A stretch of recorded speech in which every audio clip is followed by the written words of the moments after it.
আসসালামু আলাইকুম সম্মানিত সুধী, আশা করি সবাই অনেক ভালো আছেন। বন্ধুরা, যারা নতুনভাবে আমদানি বা রপ্তানি ব্যবসা শুরু করতে চান বা শুরু করতে চাচ্ছেন, তো তাদের জন্য ভিডিওটি বিশেষ গুরুত্বপূর্ণ। আমদানিকারক, একজন নতুন আমদানিকারক প্রথম অবস্থায় কি কি পণ্য আমদানি করতে পারবে বা কি কি পণ্য আমদানি করা লাভজনক, লসের সম্ভাবনাটা খুব কম, সেই বিষয়ে বিস্তারিত আলোচনা করব।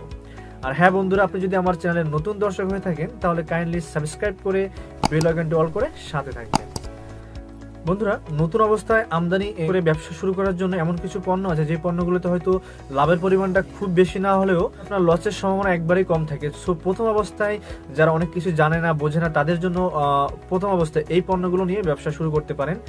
তার ভিতরে আছে যেমন আপনার প্রথমত আপনার রেস্টুরেন্ট ইকুইপমেন্ট, বড় বড় আপনার থাই, চাইনিজ রেস্টুরেন্ট, হোটেল রেস্টুরেন্টের যে ইকুইপমেন্টগুলো থাকে, এই ধরনের যে যন্ত্রপাতি আছে রান্না বান্নার কাজে বা রেস্টুরেন্টের জন্য, এই ধরনের প্রোডাক্ট বা পণ্য আপনি আমদানি করে ব্যবসা করতে পারেন। কেননা এই ধরনের পণ্যের চাহিদা বাংলাদেশে প্রচুর পরিমাণে, আর এগুলো আপনার ট্যাক্সটা অনেক কম, যার কারণে এই পণ্যগুলো এনে লাভবান করা যায় খুব সহজেই। দ্বিতীয়ত রিকন্ডিশন ইঞ্জিন ও গিয়ারবক্স, সেই সাথে আপনার গাড়ির বিভিন্ন ধরনের পার্টস পাতি। তো এই ক্ষেত্রে বাংলাদেশে এর চাহিদাটা প্রচুর পরিমাণে, যেহেতু বাংলাদেশে এগুলো প্রোডাক্ট হয় না বা উৎপন্ন হয় না, যার কারণে বিদেশ থেকে আমদানি করতে হয়। এর বেশিরভাগ আপনার দুবাই আর জাপান থেকেই বেশি আপনার আমদানি করা হয়ে থাকে, আর এইগুলো চাহিদা বাংলাদেশে প্রচুর পরিমাণে। তবে এক্ষেত্রে আপনি অটো যে কোম্পানিগুলো আছে যেখানে আপনি সেল করবেন, সেখানে আপনি অবশ্যই আগে জিজ্ঞাসা করে নেবেন তাদের কোন কোন পণ্যের চাহিদা বেশি। এরপরে 3 নম্বরে আসছে আপনার মোটর সাইকেলের পার্টস পাতি। বন্ধুরা, আজকাল প্রায় ঘরে ঘরে মোটর বাইক দেখা যায়, বিশেষ করে গ্রাম অঞ্চল, ছোট জেলা শহরে, এমনকি ঢাকা শহরেও। আর এর পার্টস পাতিটা বেশিরভাগই আপনার আমদানি নির্ভরশীল। বাংলাদেশের মানুষ আমদানি করে এনে তারপরে সেটা বিক্রি করা হয়, কিন্তু অনেক ক্ষেত্রে দেখা যাচ্ছে সঠিক সময়ে পার্টস পাতি পাওয়া যায় না, এমনকি দামও অনেক বেশি পড়ে। সো আপনি বাইরের দেশ থেকে, বিশেষ করে ইন্ডিয়া আছে, তারপরে আপনার চায়না আছে, এইসব দেশ থেকে আপনি যদি আমদানি করে অর্থাৎ ইম্পোর্ট করে নিয়ে এসে দেশে ব্যবসা করতে পারেন, সেক্ষেত্রে আপনার লাভের পরিমাণটা অনেক বেশি থাকে। বন্ধুরা, এরপরে আছে আপনার সেচ পাম্প, আর এটাও আপনার আমদানি নির্ভরশীল একটা প্রোডাক্ট, পণ্য, যার কারণে বাংলাদেশের চাহিদাও অনেক সময় অনেক বিপুল পরিমাণে হয়ে থাকে।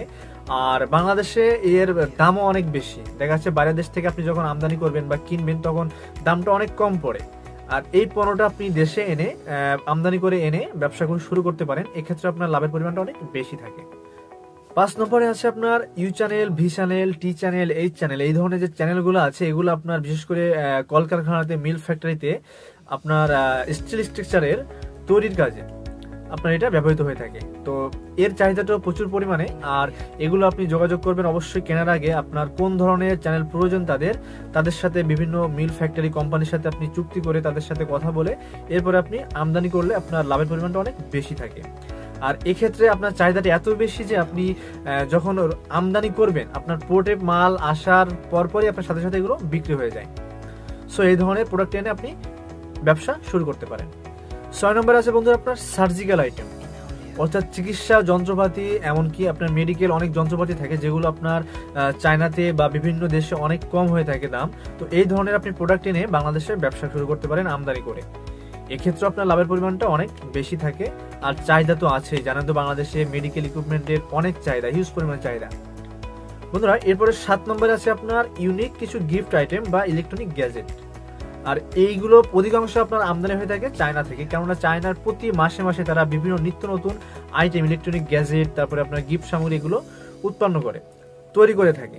তো এই জিনিসগুলো আপনি দ্রুত যোগাযোগ রেখে আপনি যদি আমদানি করে নতুন অবস্থায়, একদম ফার্স্ট কেউ আনেনি বা নতুন ভাবে শুরু হচ্ছে, এই ধরনের পণ্য আপনি এনে ব্যবসা শুরু করতে পারেন। এছাড়াও মোবাইল ও কম্পিউটার এক্সারসাইজ, যেগুলো আপনার বিক্রি হবেই, তবে চায়না থেকে অবশ্যই দেখে শুনে কোনগুলো চাহিদা বেশি, তারপরে আপনার মার্কেটে কোনটা চলবে বেশি, এই ধরনের পণ্য এনে আপনি ব্যবসা শুরু করতে পারেন আমদানি করে। একটা কথা বলে রাখি বন্ধুরা, যে প্রথম অবস্থায় আপনি যে কোনো জিনিস আমদানি করবেন খুব কম করে, বিশেষ করে লক্ষ লক্ষ টাকার আপনার বা 1 কন্টেইনার আপনার আমদানি করার কোনো দরকার নেই। আপনি অল্প অল্প করে আমদানি করুন, দেখুন আগে মার্কেট তৈরি করুন, যে মার্কেটের চাহিদা কেমন, আপনি বিক্রি করতে পারবেন কিনা, সেল করতে পারবেন কিনা। তো এর পরে বিবেচনা করে আপনি বেশি বেশি করে আমদানি করে ব্যবসা শুরু করতে পারেন। সবাই ভালো থাকবেন, সুস্থ থাকবেন। আল্লাহ।